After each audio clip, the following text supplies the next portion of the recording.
वक्त समाज में जो माहौल चल रहा है और समाज में जो बातें चल रही हैं उसमें ये आवाज उठाना कि सारी इंसानियत को जोड़ना। मैं आपको दो बातें कह रहा हूँ, दो तीन बातें हैं जो जरूरी हैं और अहम है और इस वक्त समझने के लायक है।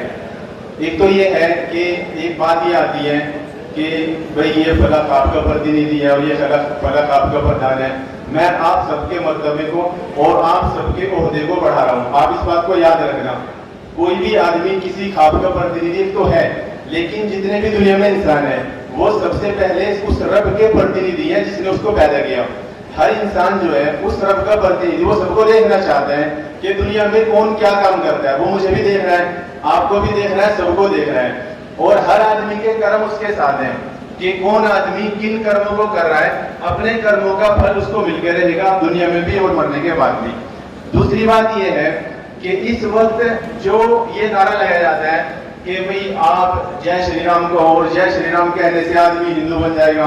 मैं कहता हूँ आज का जो इंसान है, चाहे वो मुसलमान हो चाहे हिंदू, रावण जी भी इससे 100 गुना ज्यादा बेहतर थे। इसकी वजह मैं आपको बता रहा हूँ। रावण जी को ये नहीं पता था कि औरत के साथ बलात्कार भी होता है। आज का जो दंगाई आदमी होता है, सबसे पहले वो किसी भी समाज का हो, जब वो किसी घर में जाता है सबसे पहले उसकी बहू बेटी के ऊपर गलत निगाह देगा। रावण जी जब तक भी रहे उसने सीता माता को जब भी कहा सिर्फ शादी के लिए दबाव डाला, गलत निगाह से न तो उसको देखा ना गलत उसको स्पर्श करा। उसको यह पता ही नहीं था बेचारे के कि औरत के साथ भी बलात्कार होता है। तो आज के लोगों से तो जो हम लोग हैं, जो हमारे काले कर्मों में हम इंसान जो होता जा रहा है, तो इससे तो रावण जी भी बहुत ज्यादा अच्छे और बहुत ज्यादा बेहतर थे। तो मेरे प्यारे बुजुर्गों और सम्मान के लायक व्यक्तियों, तीसरी बात यह है कि लड़ाई में से आज तक ना तो किसी को कुछ मिला है और ना कभी कुछ मिलेगा। इसमें दो लड़ाइयां जो हैं हमारे हिंदुस्तान की बड़ी लड़ाई है, एक तो रामायण है और एक महाभारत है। तो दोनों में बड़ी सीख है। एक बड़ी परेशानी जो हो रही है आज के वक्त समाज में, हमने अपने बड़ों की बातों को बात घर में करना छोड़ दिया।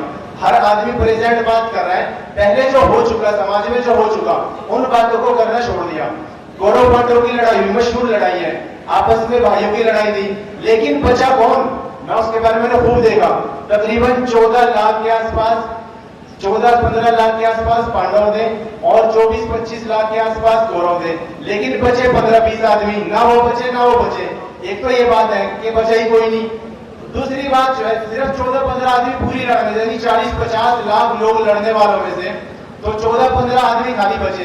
लेकिन जो 14-15 आदमी बचे वो भी कहाँ गए? वो भी चले गए। पांडव ने उसके बाद क्या किया? जब वो लड़ाई जीत गए, जीतने के बाद क्या हुआ? वो छोड़ के वनवास में चले गए। उन्होंने देखा लड़ाई का नतीजा तो कुछ नहीं निकला। समाज में जब आदमी नहीं बचा, जब कोई जिंदा ही नहीं रहा, सब मारे ही गए, तो अब हुकूमत किसके ऊपर करेंगे?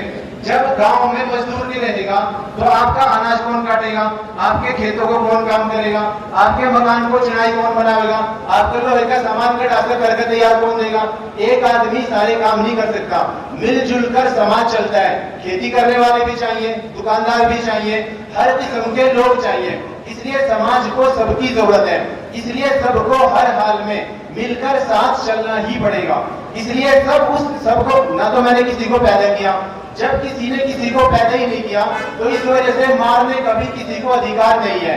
क्योंकि आप देखो, पूरी किसी का एक बेटा मारा गया, पूरी दुनिया में कोई डॉक्टर, कोई इंटेलिजेंट, कोई साइंटिस्ट ऐसे नहीं है जो उस मरे हुए आदमी को जिंदा कर सके। जब कोई किसी को जिंदा कर ही नहीं सकता तो मारने का भी किसी को कोई अधिकार नहीं है। चाहे किसी भी समाज का आदमी है, उस आदमी की कीमत, चाहे आप उसको कितनी नीची नजरों से देखो, किसी भी समाज का आदमी हो, लेकिन उस आदमी की कीमत इन माओ से पूछो जो बैठी है, उस बहन से पूछो जिसका भाई मारा गया, उस माँ से पूछो जिसका बेटा मारा गया, उस बेटे से पूछो जिसका बाप मारा गया। जिसका मरता है उसको पता लगता है और देख सवेर नंबर सबका आता है, क्योंकि जो मारेगा वो भी मरेगा। एक तो ये बात है। और दूसरी बात मेरे बुजुर्गों ये है कि कानून जो होता है, कानून मदद के लिए होता है। इसकी अंग्रेजी कहावत है, जो जंगल का कानून है, माई टेस्ट कैन सर्वाइव। ये जंगल का ही कहावत है कि वहां ताकतवर ही बच सकता है, आम आदमी नहीं बच सकता।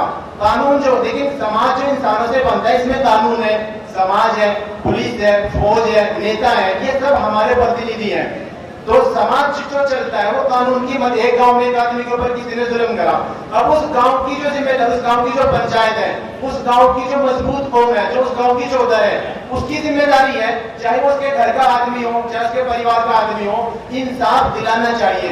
अगर एक गरीब के ऊपर किसी गांव में सारी तौर पर बात में जुल्म हो रहा है गरीब के ऊपर, अब यहाँ इंसाफ दिलाने के लिए आपके पास खट्टर जी नहीं आएंगे, इंसाफ दिलाने के लिए आपके पास मोदी जी नहीं आएंगे। आपका अपना गाँव है, इस गांव के जिम्मेदार लोगों की जिम्मेदारी है, जैसे हमारे शमशेर जी हैं, इनको सबसे पहले पहल करनी चाहिए, चाहे वो इनके अपने परिवार का आदमी हो जो गलत करे। सही आवाज को अपने गांव से उठाओ और सही काम को अपने गांव से शुरू करो। आप अच्छे बनो, सब अच्छे बन जाएंगे। अपने अपने गांव में इंसाफ कायम करो, अपने अपने हर बड़े एक आम बात हो गई कि सरकार के ऊपर सारी बातें थोप दी। हमसे आपसे सरकार है, सरकार हमारी प्रतिनिधि है और हम आप में से ही बनते हैं। जो एमएलए एमपी हैं वो भी हमारे आपके भाई हैं, वो भी हमारी आपकी बहनें हैं। तो समाज हमसे बनता है, समाज से जैसा प्रजा जो होती है, प्रजा को राजा बनाता है, प्रजा राजा को बनाती है, राजा को प्रजा को नहीं बनाता। प्रजा जिसको चाहेगी उसको बनाएगी। आप अपने अपने गांव में, अपने इलाकों में ऐसे लोगों को आगे करो जो पूरे समाज को जोड़कर चल सके, जो पूरे समाज को एक साथ लेकर चल सके। आप देखोगे समाज अच्छा होता चलेगा। एक बाग में अमरूद भी चाहिए, सेब भी चाहिए, केले भी चाहिए, हर किस्म का फल चाहिए।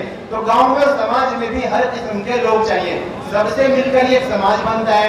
आप जो सब हम सब ये समझ लें कि हम सब एक दूसरे के भाई भाई हैं। बिल्कुल ये एक बात नहीं कि सिर्फ हिंदू मुस्लिम सिख ईसाई, इसके अलावा जितनी भी कौमें हैं दुनिया में, जितने भी धर्म हैं, वो भी सब हमारे भाई हैं। क्योंकि सब माँ के पेट से जब बच्चा पैदा होता है वो ना तो किसी धर्म को जानता, ना किसी समाज को जानता, ना अपने माँ बाप को जानता, वो बच्चा किसी को नहीं जानता। जो माँ उसे दूध पिलाती है उसको माँ समझ लेता है, जो बाप उसको खाना पीना खिलाता है वो उसको बाप समझ लेता है। तो जैसे जैसे बड़ा होता है अब वो समाज में जानना पीना शुरू करता है। तो सबसे मेरी ये रिक्वेस्ट है कि आप अपने अपने इलाकों में, अपने अपने गाँव में, अपने अपने जिलों में आप इंसाफ को कायम करो। दूसरों के ऊपर के भाई वहां से होगा यहाँ से होगा, अपने अपने इलाकों से काम शुरू करो। अपने बच्चों को अच्छी तरबियत दो, अपने बच्चों की अच्छी परवरिश करो, उन्हें अच्छे संस्कार दो। आप देखो अपना जब पिट कर आता है, अपना जब मर कर आता है तो कैसा दुख होता है, हर आदमी उसको झेलता है। तो जिसका भी पिटेगा, अपने माँ अपने बेटे को सिखाएगा, बाप अपने बेटे को सिखाए, देख बेटा किसी को तकलीफ न देना। दो काम है देखो मेरे बुजुर्गों, एक तो रब के लिए है, एक तो रब का बंदा है, दूसरे समाज में एक इंसान की सेवा। रब के बाद जो एक आदमी दूसरे आदमी को फायदा पहुंचा सकता है, इससे जो सुख मिलता है। आप एक भूखे को खाना खिलाओ, आपको जो सुख मिलेगा सुख कहीं नहीं मिलेगा।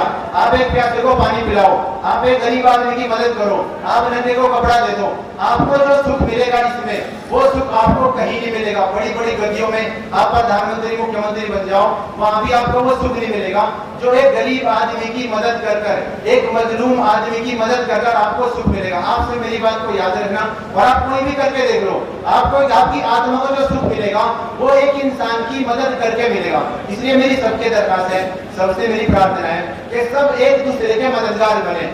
आदमी नफरत की नजर से दूसरे को देखकर क्यों है? जब ये पता भाई ये मेरा भाई है और ये भी इंसान है, हर आदमी माँ के पेट से आया, जमीन एक है, आसमान एक है, जो पानी हम पीते वो पानी एक है, हवा एक है, ये सूरज एक है, ये चांद एक है, रात एक होती है, दिन एक होता है, तो फिर अलग अलग कैसे हैं? सब हम सब के हैं और सब हमारे हैं। यही मेरी सबसे प्रार्थना है। आप लोगों ने यहाँ मौका दिया, आपका बहुत बहुत धन्यवाद। मंत्री प्रधान जी